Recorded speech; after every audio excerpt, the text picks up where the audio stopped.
Nous n'allons pas voter ce qui nous est proposé. Non en raison de votre personne, Monsieur le Premier ministre, ni même de l'idée que nous nous faisons de votre action. Nous sommes certains que vous faites pour le mieux. Mais nous ne partageons ni vos diagnostics, ni le système d'action que vous avez choisi. Au demeurant, on voit bien que vous êtes aujourd'hui le bouc émissaire de confort de toutes sortes de gens, à commencer dans votre propre majorité.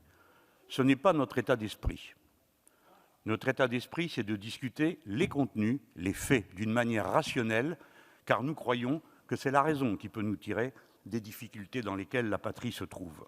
Au demeurant, vous n'êtes pas le responsable des diagnostics erronés en première ligne. En première ligne, comment oublier à propos de l'épidémie, le 24 janvier, ces déclarations de Madame Agnès Buzyn de triste mémoire dans l'hôpital public. Le risque d'importation de cas depuis Wuhan est modéré, il est maintenant pratiquement nul parce que la ville est isolée. Les risques de cas secondaires autour d'un cas importé sont très faibles et les risques de propagation du coronavirus sont très faibles. On pourrait lui faire porter la responsabilité de cette déclaration et de celle qu'elle a fait ensuite en prétendant vous avoir informé du danger, ce qui ne se voit pas à cette déclaration. Mais comment alors comprendre le président de la République le 3 mars, déclarant « Il est encore trop tôt pour dire si la France passera au stade de l'épidémie ». Les masques, dont tout le monde convient à présent qu'ils sont indispensables et font partie en quelque sorte des instruments barrières élémentaires, dont vous dites vous-même, Monsieur le Premier ministre, qu'il faudra en faire porter dans les transports, et vous avez raison de dire qu'il le faudra, notamment quand vous verrez qu'il ne sert à rien de dire aux gens de ne pas prendre le métro pour leur plaisir, car ils sont fort rares ceux qui sont dans cette situation, et je vous invite à aller voir comment ça se passe sur la ligne 13. Les gens font ce qu'ils font parce qu'ils y sont obligés, non parce qu'ils sont déraisonnables. En attendant, sur ce masque, le 13 avril, M. Macron déclarait « Je refuse aujourd'hui de recommander le port du masque, le 13 avril, pour tous et jamais le gouvernement ne l'a fait. Si nous le recommandons, ce serait incompréhensible, le 13. Les tests, dont l'OMS a dit dès le 15 mars qu'il fallait tester, tester et tester encore. Formule qui a été reprise entre-temps par d'autres, après qu'on nous ait dit dans cet hémicycle que cela ne servait à rien. Le président Macron, le 23 avril, déclare, le 15 mars, l'OMS dit qu'il faut que tout le monde le fasse, le 23 avril, le président Macron déclare « Nous n'allons pas tester toutes les Françaises et tous les Français, ça n'aurait pas de sens. » Et enfin, le confinement, acquis de haute lutte, après combien d'efforts, de convictions faits, eh bien, le président, lui, encore, le 6 mars, sortait du théâtre et déclarait « La vie continue, il n'y a aucune raison, mis à part pour les populations fragilisées, de modifier nos habitudes de sortie. » Voilà dans quel état d'esprit cette terrible crise a été abordée par ceux qui commandaient. Ordre et contre-ordre se sont succédés, tant et si bien que c'est brisé. Et c'est pour cela que je mentionne toutes ces citations. Tant et si bien que c'est brisé le ressort fondamental de la lutte, la confiance. Car en démocratie, il n'y a pas de consentement à l'autorité sans confiance dans la légitimité des consignes qui sont données. Et cette confiance est morte. Je ne suis pas sûr, Monsieur le Premier ministre, qu'il faille vous en rendre, vous, responsable. Mais celui qui a pris toutes ces décisions et tenu ces propos alors qu'il occupe la plus éminente place dans la République, lui, doit en être tenu pour responsable. Et je me risque à cette critique en prenant la mesure des menaces qu'il a proférées contre ceux qui comptaient le critiquer. Le président Macron, en effet, le 31 mars, a dit « Quand cette crise sera passée, on aura tous à rendre des comptes. Tous, sans exception. La majorité, bien évidemment, je crois que ça va être pour vous, Monsieur le Premier ministre, et c'est normal. Vous savez avec quels mots vous êtes traité dans un quotidien de droite qui, dans le passé, vous a été favorable. Mais aussi, dit le président Macron, tous ceux qui ont joué à certains moments un jeu dangereux pour déstabiliser le pays dans une période où l'unité prévalait. Nous n'avons jamais, pour notre part, joué aucun jeu dangereux, ni personne sur ces bancs.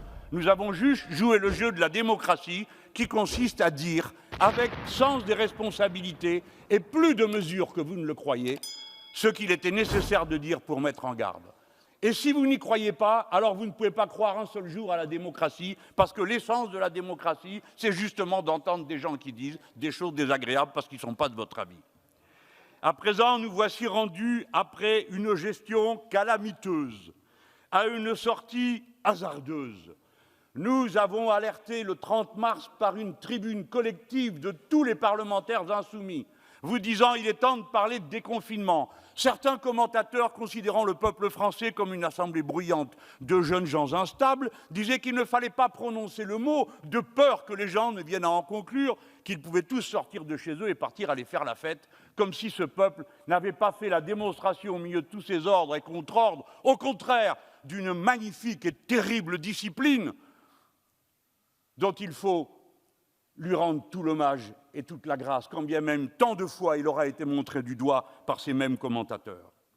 Sortie hasardeuse, il faut planifier, planifier, et non pas croire que le libre marché, la libre motivation des individus va suffire à remplir les conditions qu'il faut remplir pour que ce 11 mai puisse être autre chose qu'une aventure. D'ailleurs, les observateurs attentifs auront remarqué que cette décision a été prise par le président de la République, et lui seul, sans tenir compte du gouvernement, sans tenir compte de l'Assemblée nationale, sans tenir compte du comité scientifique qu'il a pourtant lui-même nommé. Et nous avons entendu, avec la délicatesse qu'on apporte à ce genre de moment, le Premier ministre nous dire que lui-même n'est pas bien sûr que le 11 mai, on lèvera le confinement, parce que si certaines conditions que l'on observerait venaient à le pousser à décider autrement, on déciderait autrement. Heureusement que vous le dites, Monsieur le Premier ministre, parce que sinon, nous aurions très peur.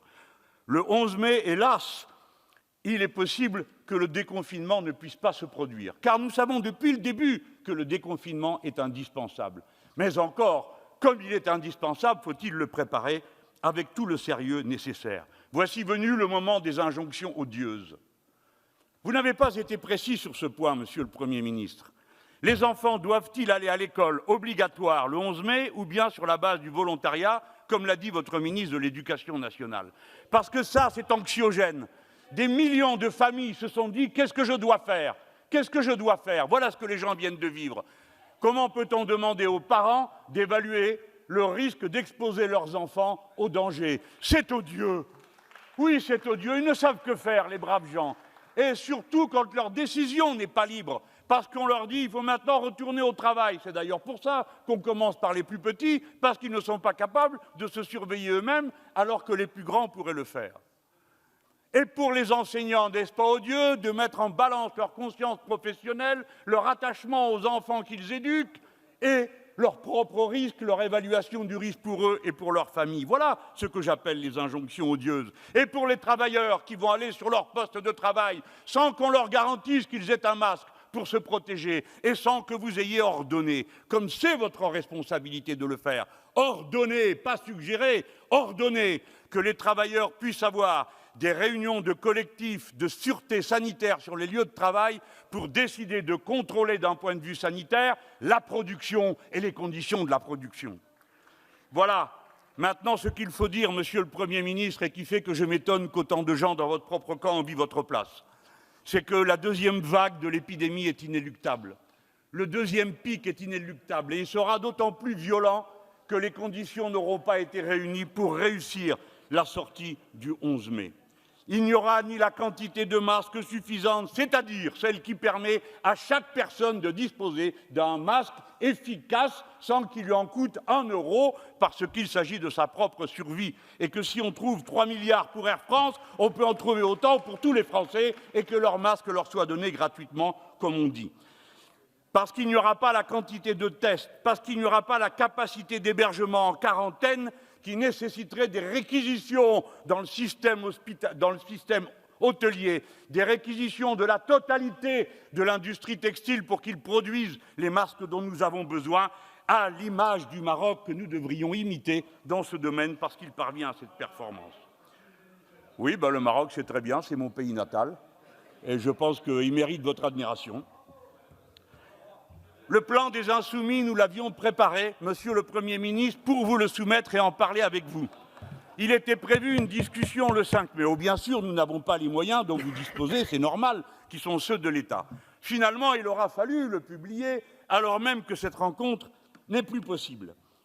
Alors, vous en connaissez les principes, je les ai rappelés. Mais mes derniers mots seront pour vous dire que si la planification doit être celle des besoins, des moyens matériels, ce doit être aussi celle de certains moyens. Vous avez évoqué sur tous les tons, la Grande Guerre.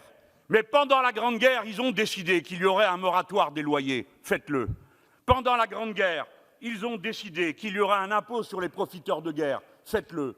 Et Monsieur le Premier ministre, élu de milieu populaire comme d'autres ici, je veux à tout prix que vous entendiez cette parole. La faim menace dans certains quartiers, en France, et c'est l'organisation admirable, spontanée des habitants qui fait que cette faim ne fait pas davantage de dégâts parmi nous, mais quand même, elle travaille les masses. J'achève.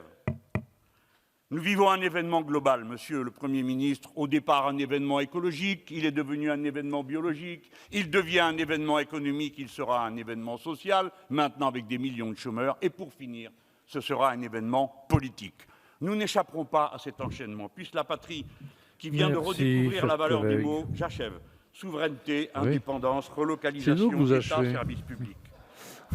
Voilà, en crise sanitaire, Monsieur le Premier ministre, bon, j'espérais recueillir au moins le sérieux de l'attention.